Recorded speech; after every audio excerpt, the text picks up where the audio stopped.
Bienvenue au Square, le studio de télévision et l'espace de conférence d'Homo Faber.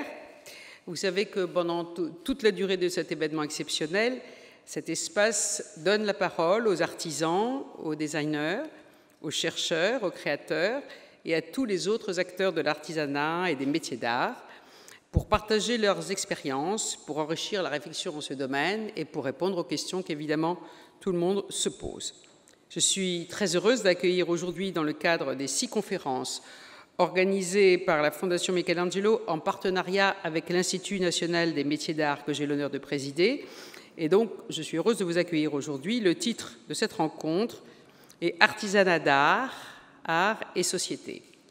Nous avons invité pour en discuter avec vous 3 personnes extrêmement intéressantes, 3 professionnels que j'ai beaucoup de plaisir et d'honneur à vous présenter. D'abord Fanny Boucher, qui est l'une des seules personnes au monde à maîtriser cette technique exceptionnelle qu'est l'héliogravure, qu'elle va vous faire découvrir. Fanny a aussi l'honneur d'avoir été nommée maître d'art en 2015 par la ministre de la Culture de France. Cela signifie que non seulement elle maîtrise un savoir-faire rare et exceptionnel, mais aussi qu'elle s'engage à transmettre celui-ci à son élève ici présente, Marie Levoyer, qui apprend donc auprès de Fanny, dans son atelier à Meudon, près de Paris, cette technique de l'héliogravure, tout en développant son propre projet professionnel et artistique. Donc merci beaucoup à vous deux d'être avec nous. Et ceux qui n'ont pas eu la chance de découvrir encore le travail de Fanny et de Marie dans The Best of Europe, qui est l'exposition voisine ici dans Homo Faber, donc je vous invite d'y aller pour cette approche plus technique, où elles montrent leurs gestes et elles montrent leurs œuvres. Je suis également très heureuse et flattée d'accueillir Édouard Elias, qui est photographe et reporter, qui s'est fait connaître par ses reportages dans les zones de conflit et de guerre dure, telles que la Syrie, l'Ukraine, la République centrafricaine, entre autres. Ces reportages ont été publiés dans les plus grands médias et supports européens, Paris Match, Der Spiegel, Sunday Times, Polka. Il vous présentera également un projet extrêmement émouvant qui s'appelle Méditerranéum, sur les réfugiés en Méditerranée, puisqu'il était sur un bateau qui reprend ces réfugiés. Il a été réalisé en collaboration avec l'atelier de Fanny Boucher. Et plus largement, il vous présentera les raisons qui l'ont poussé en tant que photographe à travailler avec Fanny pour faire imprimer ces clichés et ainsi les inscrire dans le temps et dans l'histoire. Je vais maintenant leur laisser la parole pour vous faire découvrir leur travail, leur collaboration, leur engagement, et nous aurons l'opportunité ensuite, ils auront l'opportunité de répondre à la question que vous vous posez. Merci beaucoup. Donc Fanny et Édouard, je vous appelle.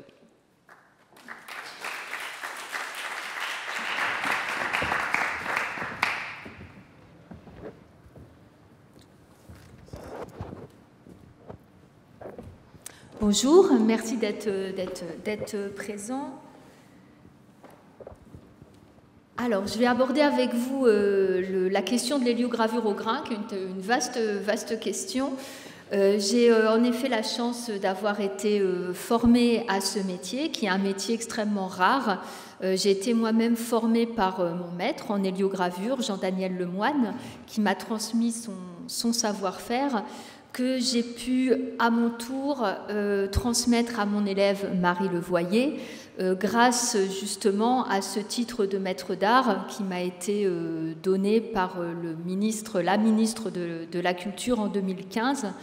Et j'ai la chance d'être accompagnée dans cette transmission par l'équipe de l'INMA qui nous aide et qui répond à toutes nos questions, nos inquiétudes, parfois aussi, et qui nous aide dans nos projets. Donc vous pouvez voir derrière moi, avant d'aborder ce procédé qu'est l'héliogravure au grain, vous pouvez voir derrière moi des photos de l'atelier en cours de transmission. Ces photos ont été prises par Édouard Elias lors justement de la réalisation de ce projet Méditerranéum, de ce livre d'artistes.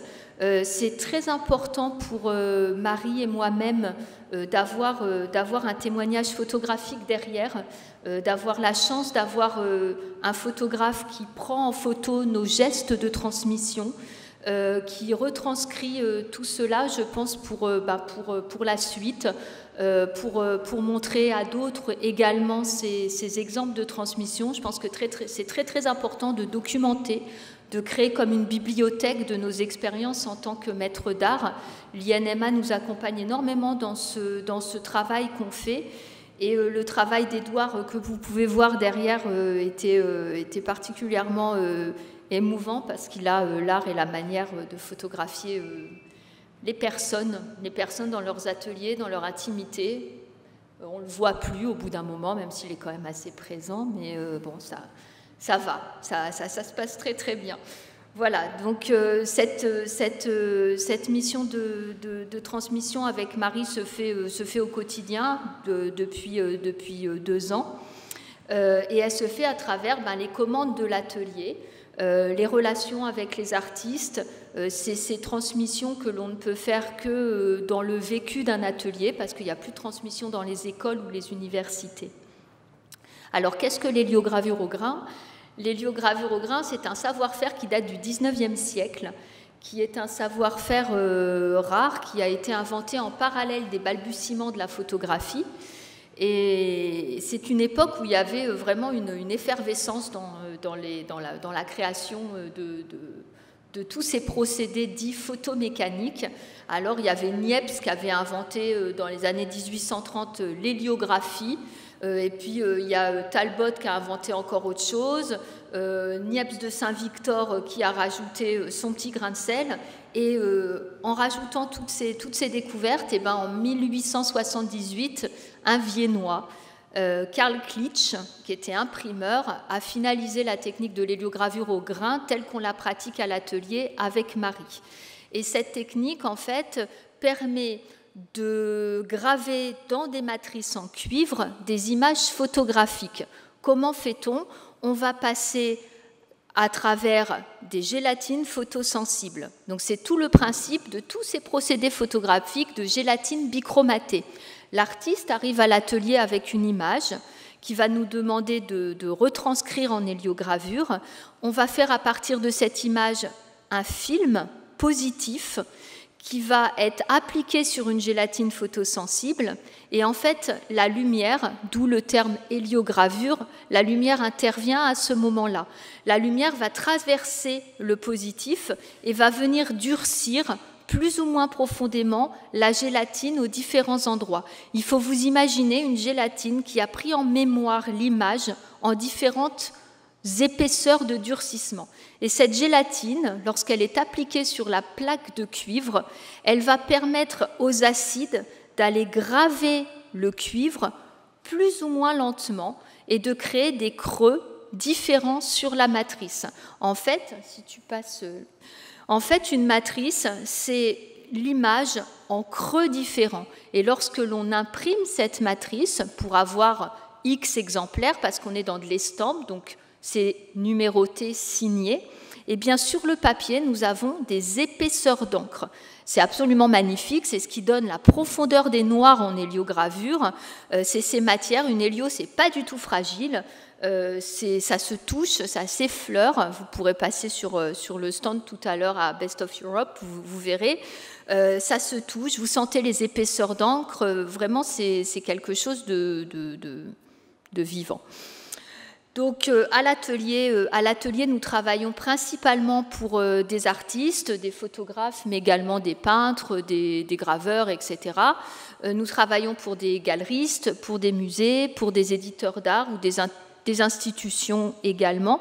Et on répond à des commandes qui sont toutes très diverses. Donc vous avez là par exemple un travail avec une artiste d'Afrique du Sud, Britta Lomba, qui, elle, voulait retranscrire les arbres de son pays, mais avec un aspect métallique. Alors, par exemple, pour les photographes, il y a toute cette découverte en hélio de la multitude de teintes que l'on peut donner aux encres, parce qu'on crée nos encres sur mesure en héliogravure. On va vraiment adapter notre teinte à la volonté de l'artiste. Vous avez également, alors soit on a de l'estampe seule, soit on a du livre d'artiste. Donc là, c'est un livre d'artiste qui avait été réalisé en 2001 Avec Willy Ronis, j'ai eu la chance de démarrer, j'ai créé mon atelier en 2000, il y a de cela 18 ans, et j'ai eu la chance de travailler avec ce grand photographe dès mes débuts. Ça a été une magnifique rencontre et nous avons réalisé donc un livre d'artistes avec une douzaine d'héliogravures différentes. Vous voyez passer également les matrices. Les matrices servent à l'impression. Les matrices, c'est quelque chose qui me tient particulièrement à cœur à l'atelier. Il est vrai que de façon traditionnelle, une matrice, une fois qu'elle a servi à imprimer, une fois que le tirage est fini, normalement est rayée parce qu'il ne faut plus reproduire à partir de cette matrice. Personnellement, ça m'a toujours fendu le cœur. Une matrice recèle une richesse graphique, plastique totalement incroyable. Donc j'ai pris le parti à l'atelier d'estampiller les matrices. Donc les matrices sont marquées une fois le tirage fini. Elles sont ancrées, vernies. Elles appartiennent à l'artiste, elles appartiennent à l'éditeur. Elles sont mises au vu du public et elles sont comme ça vraiment mise en valeur. En tant que femme, ça me gêne beaucoup d'aller rayer et supprimer une matrice une fois qu'elle a servi à reproduire. Donc c'est vraiment une démarche voulue. Voilà. Donc là, vous avez l'exemple d'une magnifique matrice. On peut continuer pour faire vite. Là, c'est un travail, une héliogravure avec Louis Stettner, un autre photographe humaniste que j'ai eu la chance avec qui j'ai eu la chance de pouvoir travailler, qui lui voulait une teinte plus sépia. Donc à chaque fois c'est une nouvelle découverte, c'est un autre geste que l'on offre à l'artiste, où il y a un énorme travail d'écoute, de compréhension dans ce qu'on attend de nous en tant qu'artisans. Un autre travail avec Tony Soulier, où là il y a de la couleur, parce qu'en héliogravure on peut faire du noir et blanc, mais on peut également graver de la couleur. Donc là il y a par exemple 2 passages, une plaque noire, une plaque rouge. L'artiste est revenu sur chaque tirage intervenir à la main. Marie est en train de travailler actuellement sur de l'héliogravure en quadrichromie, donc 4 plaques, 4 passages, c'est sa mission du moment, grande mission. Et je vais passer la parole à Édouard pour qu'il vous explique, lui, sa démarche et qu'on puisse ensuite faire le lien sur notre collaboration. Je vais voir si le son, c'est bon, ça semble fonctionner. Donc bonjour à tous, moi c'est Édouard Elias, je suis photographe, photoreporter, et j'aime bien garder ce titre-là. Je me considère d'ailleurs beaucoup plus comme photographe que photojournaliste. Mon métier, c'est la photographie. Je me considère surtout comme un artisan. Je vais vous présenter un peu mon travail en général. Donc, de mes débuts jusqu'à maintenant, j'ai été amené à couvrir des zones de guerre. Mon travail, c'est d'aller rejoindre des hommes, des femmes, des personnes qui se battent pour une cause que je peux appuyer ou non. Mon métier est d'aller montrer ce qu'ils font. Mon métier est d'aller les suivre et de vivre leur quotidien. C'est un travail qui est extrêmement difficile parce que pour pouvoir témoigner au mieux de la souffrance et du combat, il faut arriver à vivre dans les mêmes conditions que les gens que nous allons photographier. Bien sûr, c'est un métier qui est difficile. Attention à la prochaine image qui risque d'être un peu blessante. Mais voici, ça c'est les hôpitaux en Syrie. C'est un métier qui marque physiquement, émotionnellement parlant. Et c'est un métier aussi qui est très dur, notamment... Attends, je vais prendre la... Continue. C'est un métier qui est extrêmement difficile parce qu'il y a un véritable décalage entre ce que nous vivons sur le terrain et la façon dont ces images sont montrées. Vous, ces images-là, vous allez en voir des centaines tous les jours. Vous allez sur les smartphones, sur les ordinateurs, sur les tablettes. Vous allez en voir énormément. Ces images-là, j'ai passé des mois pour les photographier. C'est des mois de travail, c'est des mois d'accès, c'est des mois de fatigue. C'est une relation humaine que j'avais avec ces gens-là que vous ne connaissez pas ou que vous ne connaîtrez jamais. Par respect pour ces gens-là, je n'arrivais pas à trouver un moyen de pouvoir continuer ma photographie. En tant que photographe, je réalisais mes photos, je les réalisais en Centrafrique, en Syrie, au Congo. Je rentrais en France et je repartais sur un nouveau projet pour pouvoir continuer à vivre aussi de ce métier-là. Nous n'avons pas de prime de risque, la presse, vous le savez, ne paye pas très bien. Et en effet, il fallait continuer. Donc j'oubliais ces sujets, j'oubliais ces personnes. Elles étaient publiées pendant une semaine dans l'Obs, le Time Magazine, une journée dans le New York Times ou dans Le Monde. Mais je perdais la main sur ces images et j'oubliais les visages des gens que j'avais photographiés. Ensuite, j'ai commencé à passer sur la pellicule. à pouvoir prendre du temps sur le terrain de façon à ne plus à les avoir à envoyer sur le terrain. Parce qu'aujourd'hui, nous avons une pression des journaux lorsque nous sommes sur le terrain. Comme ils savent que nous avons un ordinateur, un boîtier avec du Wi-Fi, ils nous demandent tous les jours d'envoyer des photos. Mais vous savez que déjà là, si vous devez envoyer des photos à vos amis, vous devez trouver un point Internet, vous devez trouver un moyen d'adapter votre carte mémoire à votre ordinateur. Imaginez sur une zone de conflit. Imaginez un endroit où les points d'accès Internet, vous le savez, sont surveillés par une armée. Vous savez que dès que vous allez envoyer quelque chose, il y a un risque qu'il y ait une coordination d'artillerie pour vous tirer dessus. Il y a eu ce cas d'ailleurs en 2011 en Syrie où plusieurs journalistes sont morts là-bas parce que l'armée de Bachar el-Assad avait vu qu'ils utilisaient des téléphones satellites à cet endroit. Donc c'est une énorme complication. Et aujourd'hui, donc, je suis revenu vers une photographie beaucoup plus documentaire, beaucoup plus patiente. Donc, je vais travailler à la pellicule, où je vais partir, puis je vais rentrer et ensuite montrer mon travail. Mais le problème était le même, c'est-à-dire que mes images, j'allais les retrouver dans des magazines avec une impression moyenne, qui est toujours importante, c'est-à-dire que ça nous permet de toucher des gens que l'on ne connaît pas en masse, parce qu'un Paris Match, c'est 400 000 exemplaires, parce que Le Monde s'est énormément tiré, mais cependant, ces images-là ne m'appartenaient plus, et je n'avais plus l'impression de les gérer. Et c'est ensuite où j'ai pu rencontrer Fanny Boucher, et là, j'ai découvert une personne qui allait me permettre de trouver enfin la façon de réaliser des photographies, d'avoir encore un œil dessus. Au début, c'était ça, c'est-à-dire que je pouvais encore regarder toutes les étapes de l'impression de l'image et que ce soit aussi de l'artisanat, parce que je me considère toujours comme un artisan. Donc je faisais 50% du travail et Fanny ça faisait 50% du reste. Mais j'ai découvert en Fanny autre chose qui était aussi une forme émotionnelle. Ce que j'avais trouvé en Fanny, c'est quand elle comprenait ce que j'avais photographié et elle allait l'adapter en fonction de moi. Donc, je vais continuer, ça c'est des images qui ont été réalisées en Irak sur le puits de pétrole en feu. Donc vous imaginez la chaleur qui était là-bas. Et par exemple, j'ai dû laisser mon masque à gaz dans la voiture parce que les pompiers, eux, ne l'avaient pas. Donc par respect pour ces gens-là, je ne l'ai pas pris pour réaliser ces photos-là. Donc je n'avais pas spécialement envie de seulement les laisser à quelques magazines et de plus rien en faire par la suite. On va arriver sur Méditerranéum, donc ça c'est les réfugiés en Méditerranée. Vous avez tous entendu parler récemment de l'Aquarius. Je ne pense pas que j'ai besoin de refaire un grand résumé de ce qui se passe en Méditerranée aujourd'hui, où des gens meurent. J'étais parti sur ce bateau il y a 2 ans, et ce reportage m'a tellement marqué que j'ai décidé d'en faire un livre. Je souhaitais en faire un livre qui ne soit pas seulement sur la mission de l'Aquarius, mais qui soit un livre sur les réfugiés en Méditerranée qui sont sauvés de la mer. Parce que la mer, c'est un élément qui est réellement dangereux, on le sait très bien, c'est une forme de huis clos à l'intérieur d'un espace qui est infini, mais qui est extrêmement oppressant. En rencontrant Fanny, elle m'a demandé tout d'abord, avant même de commencer à parler impression, etc., de connaître l'histoire de ces gens. Elle m'a demandé de lui donner mes impressions, de lui montrer des enregistrements sonores, de lui montrer des vidéos.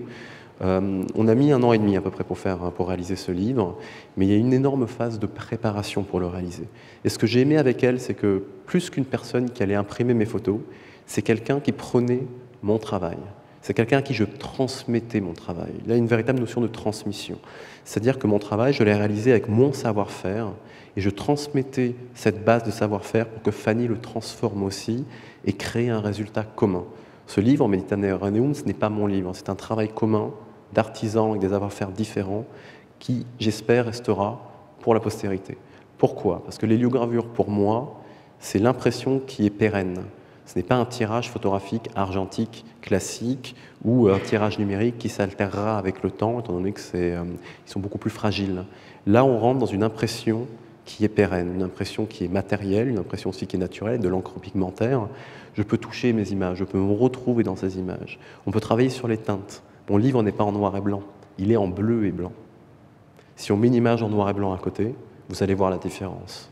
Et c'est ce bleu que Fanny a réussi à m'extirper de mes récits du bateau. C'est ce bleu que j'avais en tête lorsque j'allais m'isoler au-dessus du bateau la nuit pour essayer de tenir par rapport à toute cette violence et toutes ces émotions que je pouvais avoir. Et j'ai pu le retransmettre dans ce livre. Voilà, il y a quelques autres images donc, de l'ouvrage qui est disponible et visible au stand de Best of Europe qui est derrière, que nous allons vous présenter. Ce livre est réellement destiné à être gardé, à rester. Ce livre permet aussi pour un photographe comme moi d'arriver à toucher des gens que je avec qui je n'aurais pas pu discuter par la presse, parce que souvent je ne connais pas les personnes qui achètent les journaux. En général, on ne connaît pas le public qui est atteint. Et là, ça me permet d'être dans un contact direct avec le public, de lui expliquer ce qui s'est passé et de plus créer un intérêt avec l'image.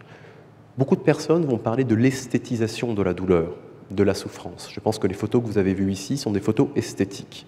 C'est quelque chose que je vais défendre. Pourquoi ?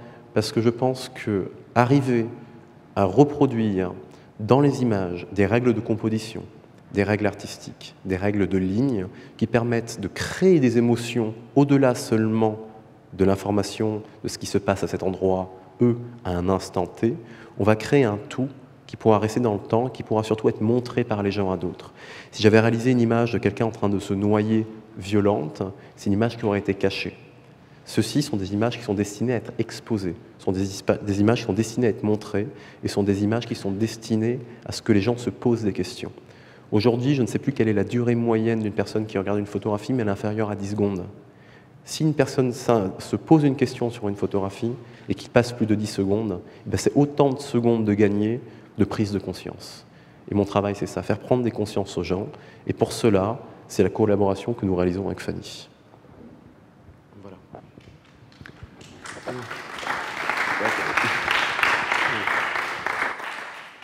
Merci. Tu vas me faire pleurer. Alors, c'est important, en effet, ce qu'a pu dire Édouard sur ce travail d'écoute, de collaboration. En tant qu'héliograveur, en tant qu'artisan, je ne fais pas de la reproduction pure et dure, je ne suis pas une photocopie laser. J'ai besoin de comprendre ce qu'il a dans les tripes, j'ai besoin de comprendre ce qu'il attend exactement de moi, j'ai besoin de comprendre le propos de ces photos. Dans le cas de Méditerranéum, c'était encore, ça allait au-delà de ça, parce qu'il y a les photos de ces personnes, de ces êtres humains qui vivent des souffrances terribles, et j'avais une double responsabilité. J'avais la responsabilité de ne pas trahir le message d'Édouard, mais j'avais aussi la responsabilité de ne pas les trahir eux. Or, en ce qui me concerne, moi je n'étais pas sur le bateau lors de la prise de photos, donc ça a été un très long travail de ma part en amont, pour essayer de me renseigner le plus, de m'immerger dans cet univers. On a travaillé sur le livre, j'ai fermé l'atelier pendant un été où Édouard était là tous les jours.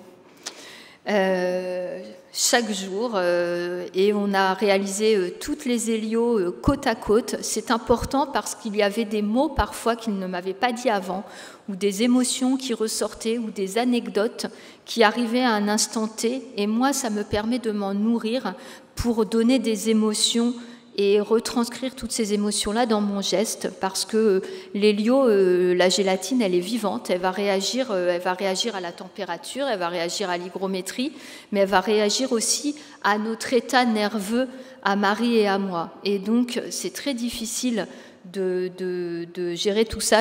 Je suis pas, on me posait la question récemment par rapport à un trésor vivant japonais en me disant mais est-ce que vous faites un truc zen avant de rentrer dans votre atelier? Non, je me nourris de ces émotions, des miennes aussi, et j'essaie de les retranscrire là-dedans. Et se pose la question de la transmission. Comment transmettre comme ça l'imperceptible à son élève? Et ben, ça prend beaucoup de temps, d'où l'intérêt de ce dispositif maître-élève, justement. Donc, dans le cas de Méditerranéum, il y a eu cet énorme travail de collaboration qui a abouti à d'autres projets avec Édouard, qui est devenu un des piliers de l'atelier Héliog, avec qui je collabore maintenant énormément. On va vous parler du projet Chronique après.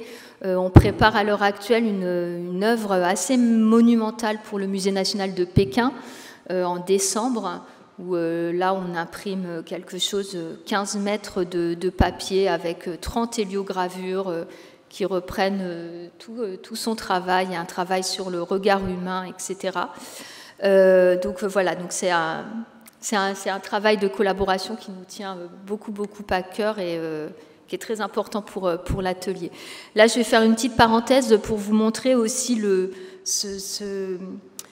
cette notion d'unité qu'il peut y avoir dans les rendus, dans les objets qu'on crée. Arpatan, c'est un projet qui a vu le jour il y a de ça peut-être 3 ou 4 ans. C'est un autre livre d'artiste que j'ai réalisé, que j'ai édité là pour le coup, avec un photographe espagnol, Santiago Albert, qui vit depuis 20 ans au Guatemala et qui photographie la population indigène maya là-bas. Comme vous le savez, le Guatemala, la population indigène maya a vécu la conquête espagnole et il y a de ça 30 ans s'est terminé également ce que certains appelleront une guerre civile et d'autres un génocide qui a touché à peu près 200 000 indigènes mayas là-bas qui ont disparu ou ont été exécutés. Lorsque j'ai découvert ce travail, ça m'a profondément touchée et j'ai cherché à en savoir plus, à comprendre la culture maya. Je suis partie à 2 reprises au Guatemala pour réaliser ce livre et pour le réaliser, pour en créer un objet vraiment qui soit à l'image de leur culture. Du coup, ça a été fait, toutes les étapes ont été faites avec les représentants mayas là-bas. Donc, ça allait de le nombre d'exemplaires qui devait être exactement dans la lignée de la symbolique des nombres chez eux. Donc, par exemple, le chiffre 13 est très important pour eux, c'est le symbole du passage. D'ailleurs, on m'avait dit quelque chose de très beau lorsque j'ai travaillé avec eux. Je leur avais demandé quel titre donner au livre. Et ils m'avaient dit, c'est Artib, ça veut dire le passage en quiché. Et toi, tu es une Artibab, tu es un passeur. Et en tant que maître d'art, justement, transmission, passeur, etc., ça résonnait beaucoup. Donc 13, 20, bref, il y a 13 exemplaires. Le chiffre 20, c'est le symbole de l'unité chez les Mayas. Donc les matrices font 20 par 20, les feuilles font 39 par 39, 13 x 3, les boîtes font 54, justement, pour que tout soit exactement en adéquation, que ce soit une unité, que cet ouvrage soit une unité. Le coffret reprend la forme des pyramides mayas, les tissus ont été justement tissés par les femmes là-bas, et chaque image reprend un portrait d'un des cofrades, donc des confrères qui vivent encore et qui essaient de faire perdurer cette culture maya au Guatemala. Voilà, donc c'était juste une petite parenthèse. On va en arriver à un projet aussi avec Édouard qui nous tient beaucoup à cœur, c'est le projet Chronique. Alors Chronique, l'histoire de Chronique, Chronique est née au lendemain des attentats au Charlie Hebdo. J'avais un lien particulier avec les caricaturistes du Charlie Hebdo. Et donc lorsque quand l'attentat s'est produit, je me suis demandé comment pouvoir intervenir, mettre je suis Charlie, c'était une chose, mais essayer de faire un peu plus que ça.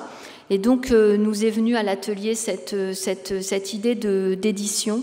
Donc c'est une édition qu'on produit, qu'on mécène à l'atelier, qui est faite avec des caricaturistes et avec justement donc des photoreporters, dont particulièrement Édouard pour le coup.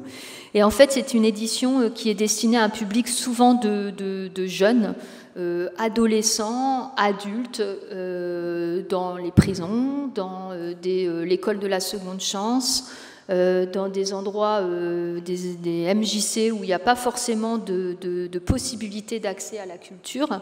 On se déplace, Marie et moi, et Édouard également, quand on travaille sur ces images, on va à la rencontre de ce public. Et les mains pleines d'encre avec une petite presse, ça passe tout de suite beaucoup mieux. On n'est pas là pour donner des leçons de morale. Donc on leur présente des images, c'est des tout petits formats, mais ça permet d'aborder énormément de sujets de société. Alors il peut y avoir la guerre en Ukraine, comme ce que vous voyez là et que l'on est en train d'imprimer sur le stand. Ça peut être également des photos de reportage d'Édouard. Alors on a pris exprès des images qui ne peuvent pas choquer des jeunes, il n'y a pas de sang, etc. Mais c'est des images en Syrie.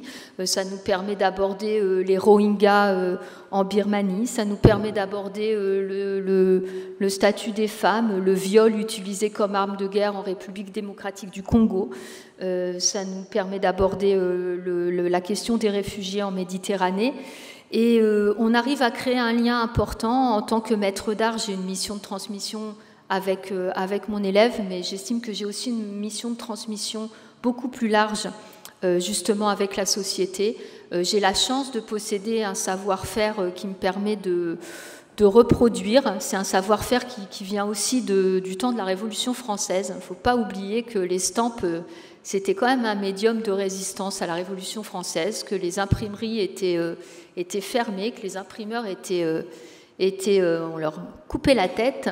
Ça permettait de passer des pamphlets, des caricatures sous le manteau pour faire avancer des idées humanistes.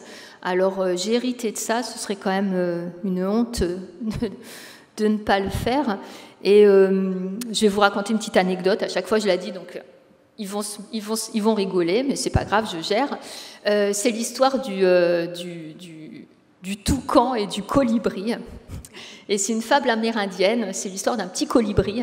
Un jour, il y a la forêt, dans la forêt amazonienne, la forêt a pris feu, il y a un feu terrible, et ce petit colibri, il fait des allers-retours incessants pour aller chercher de l'eau dans la rivière avec son tout petit bec. Il prend de l'eau et il va à contre-courant de tous les animaux qui fuient, il jette l'eau au-dessus du foyer incandescent. À côté, tes puits de pétrole en miracle, c'était rien du tout. Il jette l'eau et il continue ses allers-retours. Et il y a le gros toucan qui le regarde et qui lui dit « Mais colibri, pourquoi tu fais tout ça? Pourquoi tu t'épuises ?» Et le colibri lui dit « Je fais ma part. » Eh bien, en tant qu'héliograveur, en tant que maître d'art et en tant juste que personne humaine dans la société qui est la nôtre, je pense que c'est important de faire ma part. Et j'ai la chance d'être aidée dans cette entreprise par Marie, que je remercie, et par Édouard également. Voilà.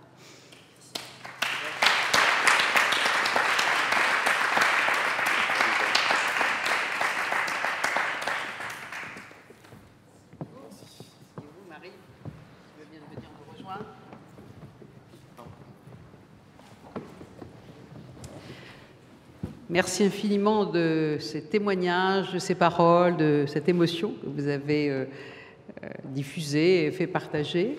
J'aime beaucoup la façon dont vous parlez l'un et l'autre de votre travail, chacun de votre côté, mais surtout de votre travail en commun. Et donc, voilà, je pense que comme moi, les gens qui sont là ont été touchés par l'émotion qui en sortait. Donc, peut-être qu'il y a des questions qui se posent. Quelqu'un veut poser des questions, moi j'en ai déjà. Mais je voulais juste reprendre, et puis les questions viendront, rebondir sur l'image que tu as utilisée, c'est-à-dire cette belle image tellement belle du colibri, c'est-à-dire chacun fait un peu de sa part. Voilà. Et quelque part, ça met aussi en valeur ce mot de transmission, puisque je rappelle juste, et tu l'as fait, mais que ce titre de maître d'art qui t'a été octroyé par le gouvernement français en 2015 impose, si je veux dire, la transmission, puisque tu dois, pour devenir maître d'art, présenter ton élève, et donc vous avez ce titre de maître d'art à deux, donc avec le maître et son élève, avec Marie. Et cette transmission est fondamentale pour, naturellement, la pérennité des métiers, puisque vous faites un métier rare, un métier difficile, et donc, par la transmission, ce métier va continuer. Et en même temps, ce métier se transforme, puisque Marie arrive avec sa personnalité, avec sa façon de regarder les choses, et donc, quelque part, elle transforme ce métier, un peu. Donc, je voulais que vous m'en parliez, peut-être qu'on va entendre un peu la voix de Marie, qui naturellement a des choses aussi à nous dire, et qui peut nous peut-être témoigner, elle, de la façon dont elle reçoit cette transmission. Merci. Tu veux que je démarre? Non, alors c'est vrai qu'il y a forcément une transformation de la part de Marie, parce que ce n'est pas moi, que Marie reçoit. Je vous parlais tout à l'heure d'intemporalité, d'imperceptible aussi dans certains gestes de l'héliogravure. Moi, j'y mets mon émotion, mais Marie y met la sienne également.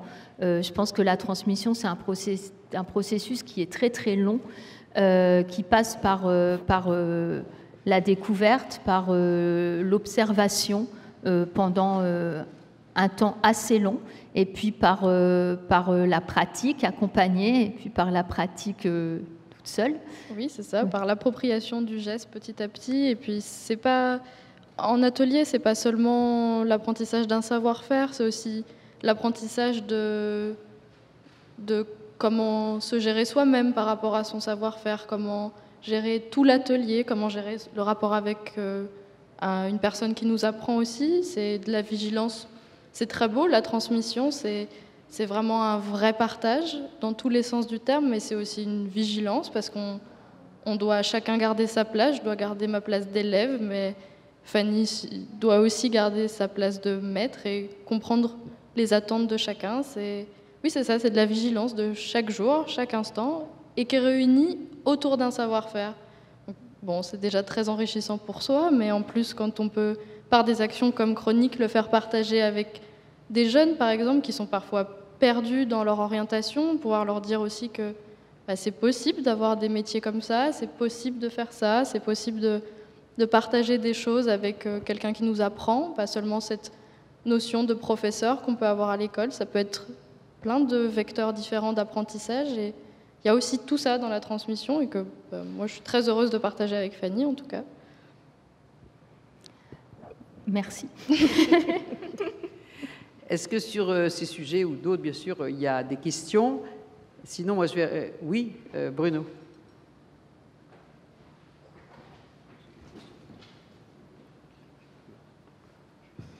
Merci beaucoup pour cette présentation très fascinante. C'est un domaine que je ne connaissais absolument pas. Il n'y a pas beaucoup d'héliograveurs. C'est un métier plutôt rare. Je ne veux pas casser la poésie de ce que vous avez raconté, mais qui est votre marché? Une des questions que se pose pour beaucoup d'artisans qui sont dans des secteurs de niche ou presque uniques est qu'il faut quand même pouvoir trouver un marché. Alors il y en a qui sont plus, comment dire, pas facile, mais accessible parce que le secteur est connu, reconnu, on en parle.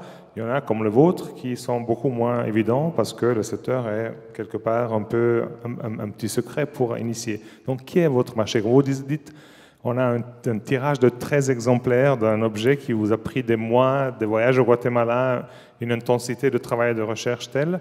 À qui vous vous adressez? Alors, c'est une longue histoire. Vous savez, quand j'ai monté l'atelier, c'était il y a 18 ans, l'héliogravure, il n'y avait plus d'atelier professionnel d'héliogravure en France. Mon maître en héliogravure, Jean Daniel, était un scientifique à la retraite, passionné par les procédés photomécaniques du 19e siècle, et qui avait retrouvé le procédé chez lui avec les manuels du 19e siècle en anglais, quand même, respect, et qui a travaillé pendant des années et des années dans son garage pour retrouver la technique. Moi, je suis arrivée comme une fleur, je sortais de l'école Estienne. Je lui ai demandé de me transmettre son savoir-faire. Il l'a fait avec sans limite, sans rien, de façon très scientifique, alors que j'étais pas du tout scientifique. J'ai vraiment un côté très artistique. C'est d'ailleurs très intéressant parce que j'ai complètement transformé sa façon de m'avoir appris l'héliogravure. Je ne transmets absolument pas à Marie comme Jean-Daniel m'a transmis. Il y a parfois des choses qui reviennent quand on a des difficultés techniques, etc., des rigueurs scientifiques, mais je grave beaucoup à l'émotion. Et Jean-Daniel donc m'a transmis ça, et moi j'ai dû monter l'atelier. J'avais 23 ans. J'avais pas de parents imprimeurs, j'arrivais toute fraîche dans cette grande famille qui est les Stampes, qui est un milieu masculin en plus, et je peux vous dire que ça a été très très difficile, parce qu'au début je n'avais absolument pas de marché, si ce n'est les imprimeurs parisiens qui me donnaient au compte-gouttes quelques images à faire pour des clients. C'est quelque chose que j'ai construit, j'ai mis de longues années à réussir à asseoir l'atelier, à faire reconnaître, ne serait-ce, c'est une anecdote, hein, mais à l'INMA, ils ont créé le titre, ce titre de... alors c'est imprimeur en héliogravure, après ce sera héliograveur, mais de mettre l'héliogravure, ne serait-ce que dans la liste des métiers d'art, il n'y avait plus d'héliogravure dans les métiers d'art. Donc ça s'est fait vraiment petit à petit. Il y a eu des années très difficiles, bien une douzaine d'années très très difficiles. Vous savez, c'est des métiers de passion, donc on est plutôt dans l'être que dans l'avoir quand on fait ce genre de métier. Maintenant, mon marché est international. Je travaille pour des artistes. J'ai des commandes de la part d'artistes, de la part d'éditeurs, de la part de musées, de la part de galeristes. Des livres comme celui d'Édouard. Alors, sur le Méditerranéum, c'est Édouard qui a édité son livre. Les clients, ce sont des collectionneurs, ce sont des bibliophiles également. Ça m'arrive de recevoir des commandes de la part de bibliophiles. C'est un marché qui est petit, mais c'est un marché qui est tout de même toujours existant. Et ce qui est très très intéressant, c'est de voir les nouvelles tendances. J'ai énormément de demandes de la part de jeunes qui sortent d'école d'art pour que je les forme, pour que je leur transmette l'héliogravure, qui se détournent complètement du numérique, qui veulent un retour au geste, qui veulent un retour à l'émotion, etc. Donc, c'est un marché qui, oui, est restreint, mais c'est un marché qui est existant et qui me permet de pouvoir justement financer, parce que là, pour le coup, Chronique, c'est du bénévolat de notre part et c'est du mécénat, parce que on ne demande aucun argent en échange de ces hélios qu'on grave et qu'on imprime.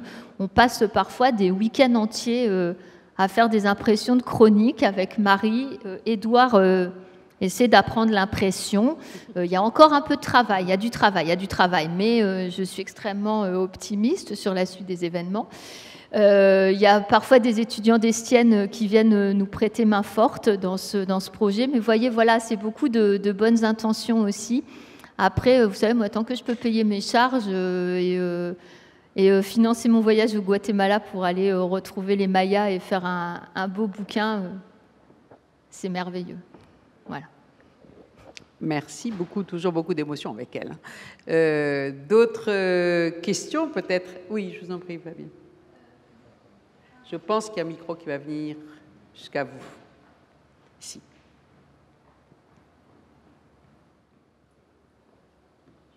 Merci. Effectivement, c'est très touchant tout ce que vous racontez. Vous venez de dire que vous avez énormément de demandes en fait, de jeunes pour leur apprendre l'héliogravure. Qu'est-ce que vous faites de ces demandes? Est-ce que vous entrez en matière?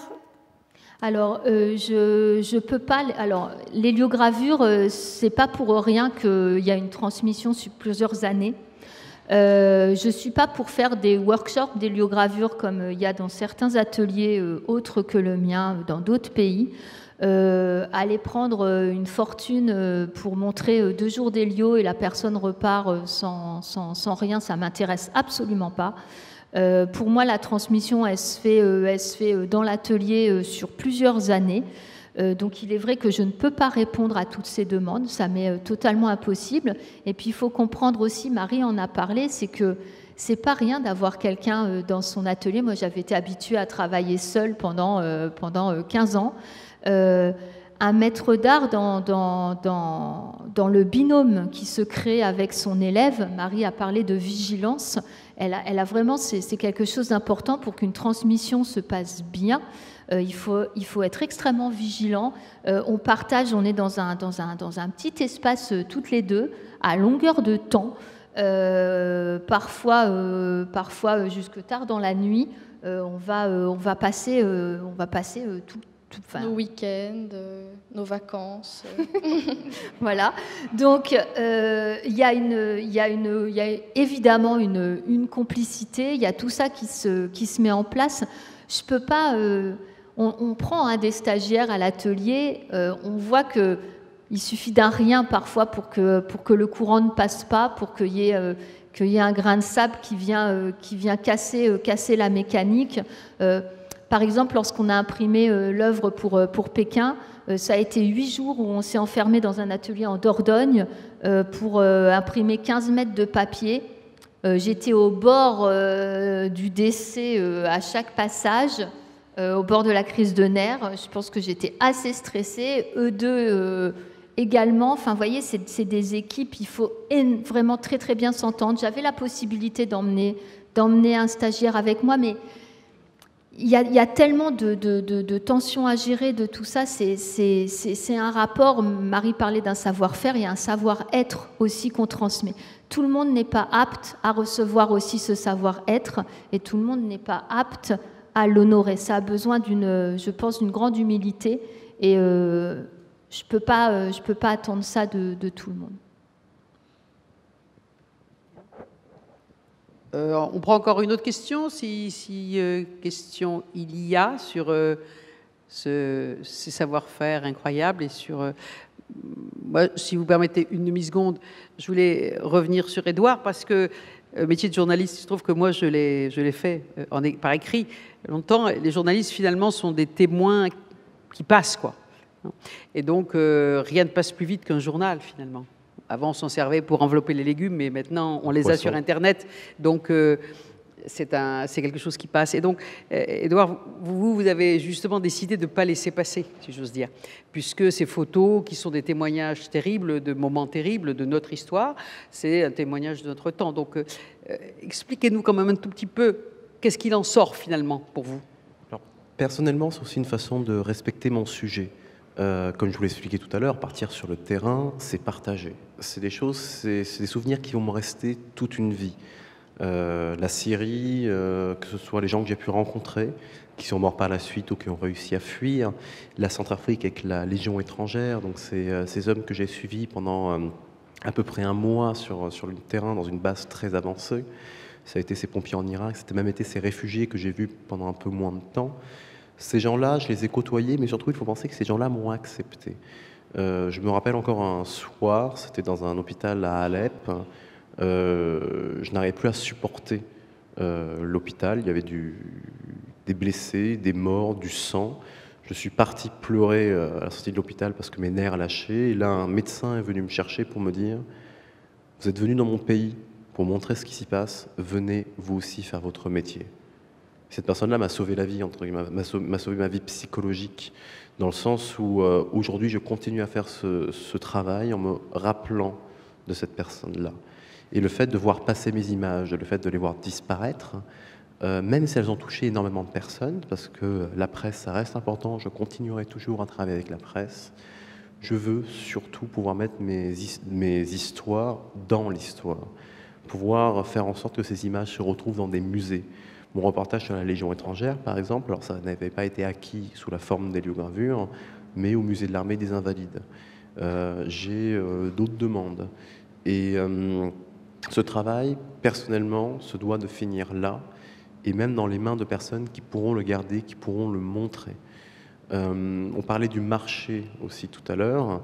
Personnellement, avec du photojournalisme, pouvoir vendre des livres qui sont quand même dans des tirages limités, qui ont nécessité énormément de temps, donc qui ont un certain coût, ce n'est pas rien, mais c'est aussi une façon de pouvoir mettre ces livres, ces histoires dans les mains des personnes qui, eux aussi, pourront continuer à le montrer dans des milieux différents. Il est important pour nous de toucher tous les milieux. Et en parallèle, grâce à la vente de ces livres, ça nous permet de faire réaliser des chroniques et de pouvoir partir en bénévolat dans des écoles, toujours dans cette notion de transmission, sans oublier personne. Voilà. Merci infiniment. Écoutez, je crois qu'on peut conclure cet échange qui était très fort, hein, très émouvant, et vous remercions infiniment de vos explications, de vous être livré à nous et vous donner rendez-vous évidemment de l'autre côté, là, chez Best of Europe, où on peut continuer à avoir ce travail. Bonne soirée à chacun. Je vous donne rendez-vous là-bas.